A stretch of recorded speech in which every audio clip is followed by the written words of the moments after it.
You guys have had fairly distinguished careers in finance already, in your 20 to 25 years each. Has there been a key decision that's kind of led you to where you are today, Peter? I think yes, but not one made by me. I think the key decision that really drove my career was when my first employer, Esso, after I'd qualified, decided to take me out of finance and send me off to do a retail job in Scotland. That experience really led me to the rest of my career being much more mixed up between finance and commercial roles. So yeah, it was not a decision of my choice, but one that had a real, really big impact in the rest of my career. We hear a lot, don't we, in these days about sort of guidance and mentors, and the old adage when people roll out about you never forget your best teacher and that type of thing. Was there somebody along your career path that gave you a really valuable piece of advice that perhaps you're passing on to your teams these days in terms of career path and success?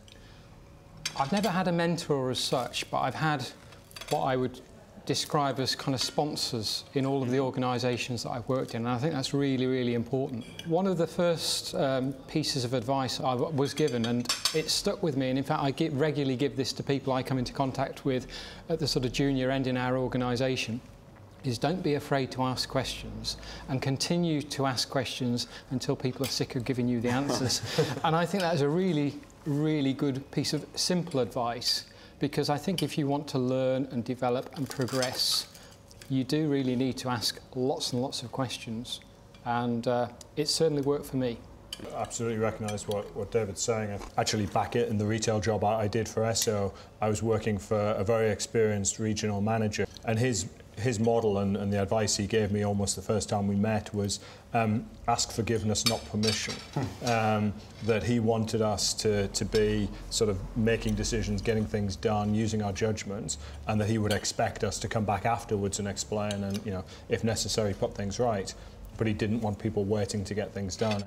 Actually, you're obviously pretty senior in your own organisation as well, director level. I mean, what about you? Was there that kind of guiding light in your early part of your career?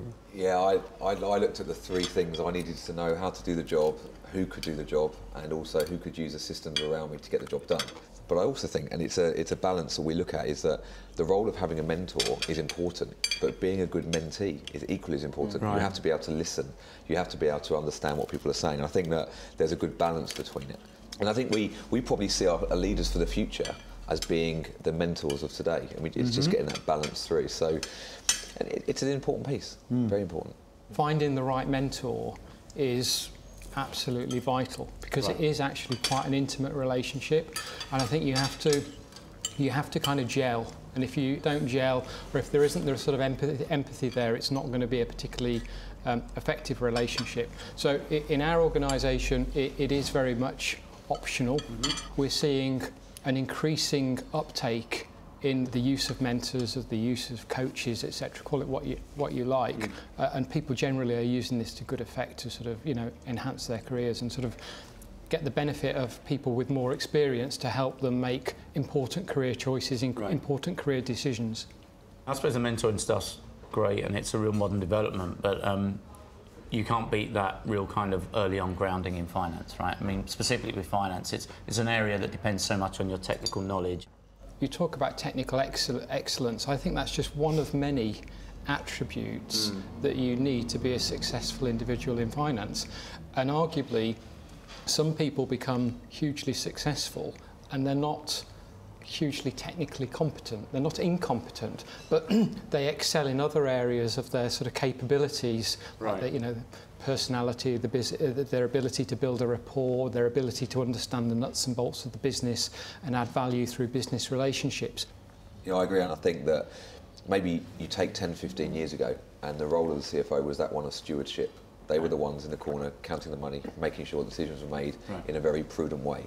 Now, the successful CFOs, and it's a view, so I'd be open to see what other thoughts are, but the successful CFOs tend to be involved in the business. They're actively working across organisations, potentially even mentoring other senior leaders that are non-finance or non-finance trained. And success comes from understanding processes, being involved in strategy, showing leadership, and being involved in the business across the board. And when you look at a CFO today, those that are successful, you probably would suggest they're business leaders. They're not finance leaders, and it's the way they carry themselves. More thought-provoking piece. I think I recognise exactly that. I think within finance functions, you often see people who are real technical specialists and earn respect because of that, and they tend, in my experience, to be more in sort of controller type roles, and those roles have got more important to big organisations, particularly international organisations with things like Sarbanes-Oxley and the sort of compliance regulations.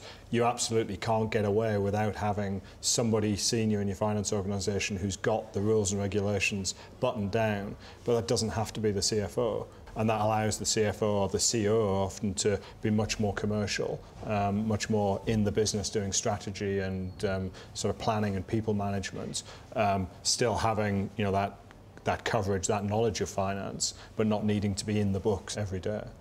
The bookkeeping aspects of finance, if we kind of take it back to sort of first principles, are kind of the spine, if you like. And unless you have that spine, the finance function is not going to be robust, and it's not going to be able to add value.